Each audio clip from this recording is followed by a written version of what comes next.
Hello everyone, I am Tabrez sir, the teacher of English. ARCC channel पर आपका स्वागत है। बेसिक इंग्लिश ट्रांसलेशन के क्लास में डे 1 से लेकर डे 9 तक जो कुछ भी मैंने आपको सिखाया है, उम्मीद है कि आपने उसे दिल से सीखा होगा। आज हम लेकर आए हैं आपके लिए रिवीजन क्लास, जिसमें पीछे जितनी भी बातों को मैंने आपको सिखाया है, हम आपको उसका रिवीजन कराने वाले हैं। चूँकि ये इंसानी फितरत है कि जब वो कोई नई चीज़ों को सीखता हुआ आगे बढ़ता है तो वो पीछे की बातों को भूलता चला जाता है। हम ये चाहते हैं कि आप पीछे की बातों को याद रखें, उसकी प्रैक्टिस करें और एक परफेक्ट स्पीकर बनने के लिए जो चीज़ भी ज़रूरत होगा हम आपको वीडियो क्लास के माध्यम से आप तक पहुँचाने का प्रयास करेंगे। तो आज हमारा ये छोटा सा प्रयास है कि जो कुछ भी मैंने आपको सिखाया है, हम आपको फिर से उन चीज़ों की तरफ आपको लेकर आपको सरसरी तौर पर उन बातों को आपके दिमाग में पहुंचाना चाहते हैं। तो let us start this class with these structures. Revision class में जो पहला स्ट्रक्चर है वह है एडजेक्टिव, हैं, हूँ और हो। तो क्या आप मुझे बता सकते हैं कि इसका स्ट्रक्चर क्या होगा? तो अगर आपने पहला वीडियो देखा होगा तो आपको बिल्कुल सही जवाब देना चाहिए कि इसका स्ट्रक्चर होगा सब्जेक्ट। और चूँकि हैं, हूँ, हो की बात हो रही है तो इसके लिए जिस वर्ब टू बी का इस्तेमाल किया जाता है वह है इज़, एम और आर।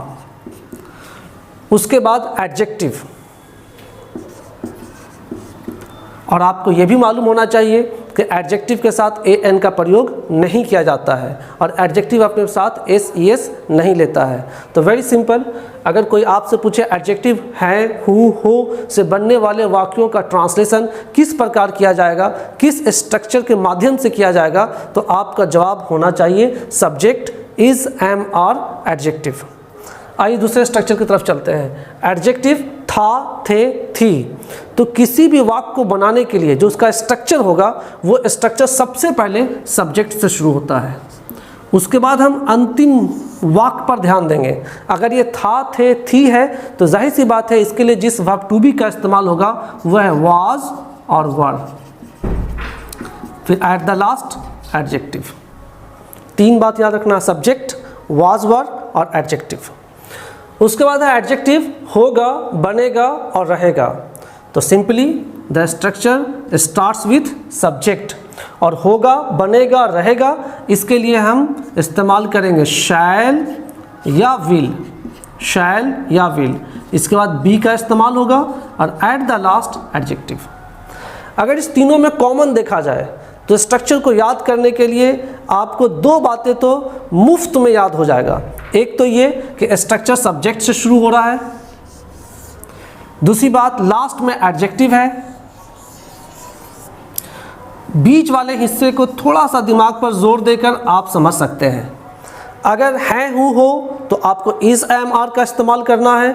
अगर था, थे, थी तो वाज और वर का इस्तेमाल करना है। और होगा, बनेगा, रहेगा अगर वाक्य में रहेगा तो हम शैल बी या विल बी का इस्तेमाल करेंगे। आई होप कि ये बात आपको समझ में आ गई होगी। अब दूसरा जो है वो सेंटेंस का आइडेंटिफिकेशन है सिंगुलर नाउन।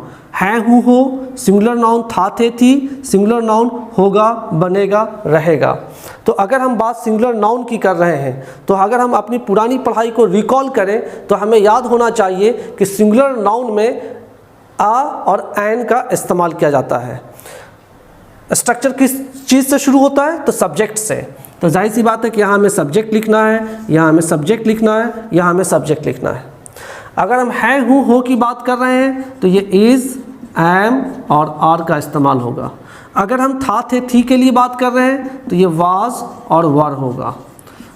अगर हम होगा, बनेगा, रहेगा यानी गा, गे, गी के लिए बात कर रहे हैं तो ये शैल या विल, बी का इस्तेमाल होगा।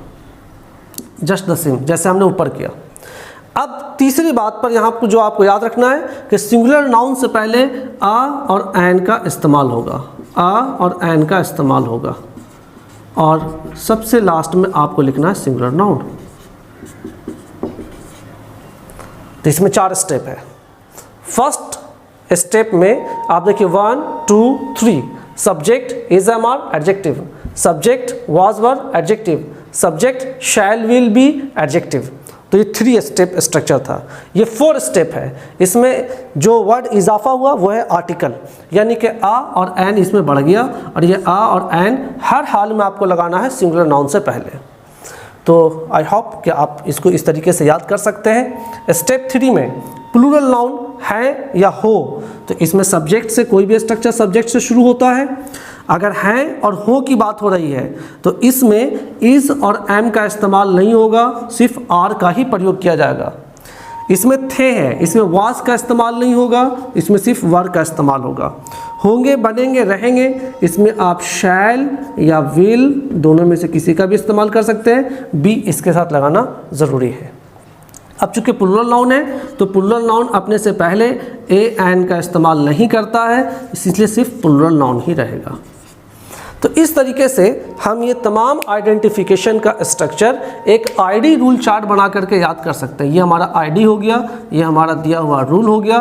तो आईडी रूल एक चार्ट एक पन्ने पर बना करके हम इसे 2-3 बार लिखने का प्रयास करेंगे तो ये हमेशा के लिए याद हो जाएगा।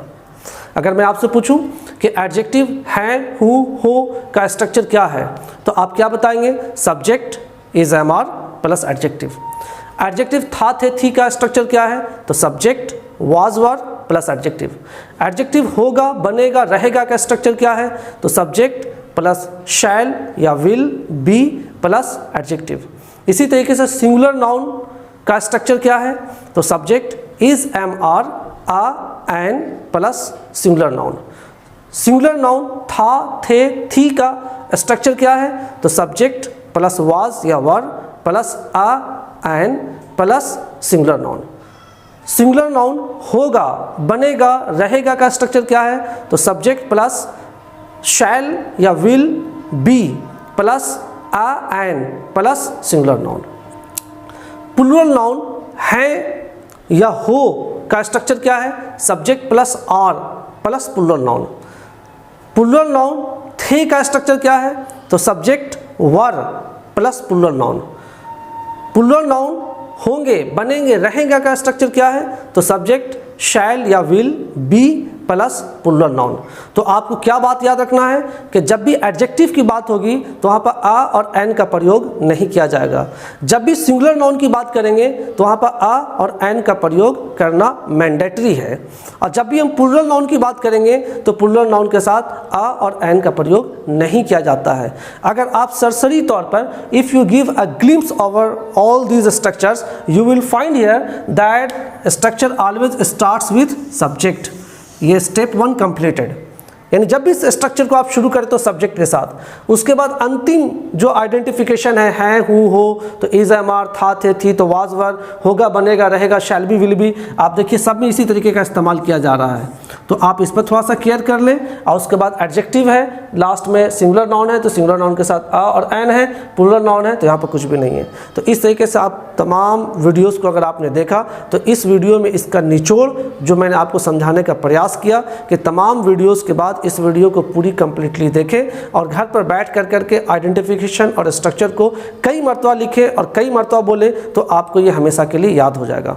अब बोर्ड पर हम आपको कुछ ट्रांसलेशन देने वाले हैं, मिक्स ट्रांसलेशन, जिससे हम देखते हैं कि आप कितना बनाने में। स्टूडेंट्स, डे 1 से लेकर डे 9 तक जो कुछ भी आइडेंटिफिकेशन और स्ट्रक्चर पढ़ाया गया उसका रिवीजन करने के बाद उन्हीं आइडेंटिफिकेशन और स्ट्रक्चर का प्रयोग कर करके यहाँ पर कुछ वाक दिया गया है जिसको आपको इंग्लिश में ट्रांसलेशन बनाना है।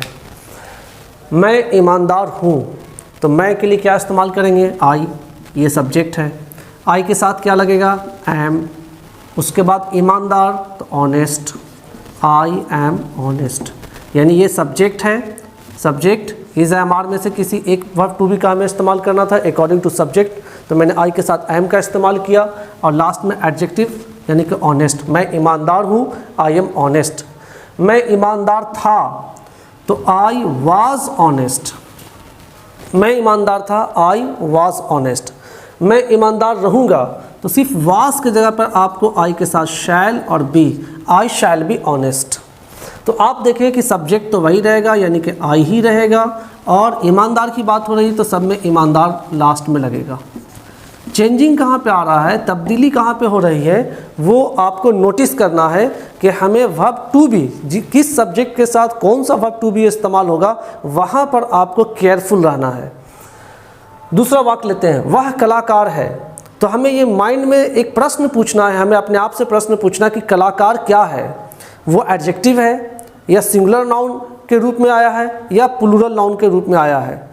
तो वह एक आदमी के बारे में बात हो रही है, तो जाहिर सी बात है कि वह एक आदमी के बारे में बात हो रही है, तो ये सिंगुलर नाउन है। और कलाकार एक सिंगुलर नाउन है, तो वह के लिए ही का इस्तेमाल करेंगे और ही के साथ ईच वर्ब टू बी का इस्तेमाल होगा।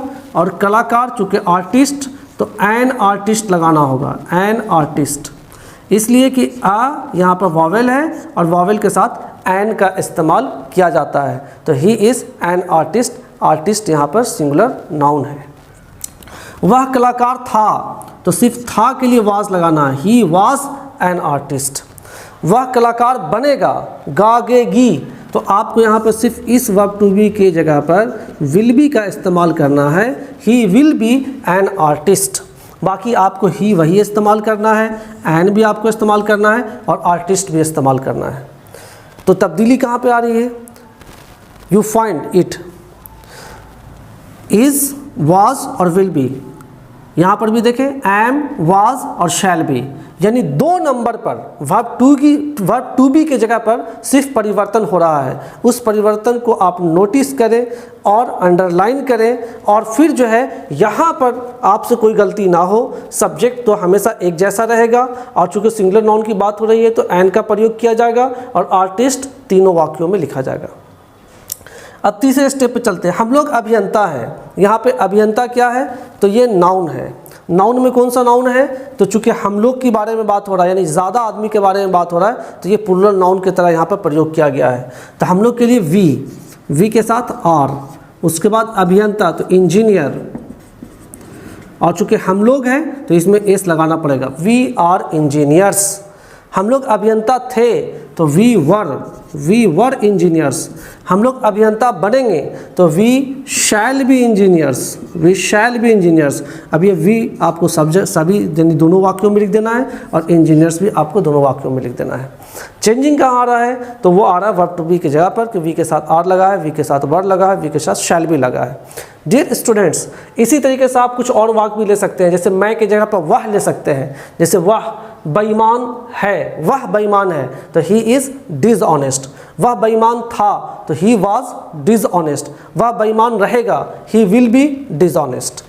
इसी तरीके से वह कलाकार है, तो वह की जगह पर हम तुम को भी ले सकते हैं, तुम, या अभिनेत्री के बारे में ले सकते हैं कि वह अभिनेत्री है। तो चूंकि महिला के बारे में बात हो रहा है तो हम शी का इस्तेमाल करेंगे। वह अभिनेत्री है तो शी इज़ एन एक्ट्रेस।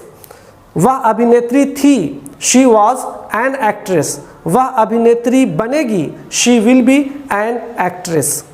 अब यहाँ पर हम लोग के जगह पर वे लोग का भी ले सकते हैं। वे लोग चालक हैं, वे लोग चालक हैं तो दे आर ड्राइवर्स। वे लोग चालक थे, दे वर ड्राइवर्स। वे लोग चालक होंगे या वे लोग चालक बनेंगे या वे लोग चालक रहेंगे, दे के साथ विल का इस्तेमाल होगा, दे विल बी ड्राइवर्स।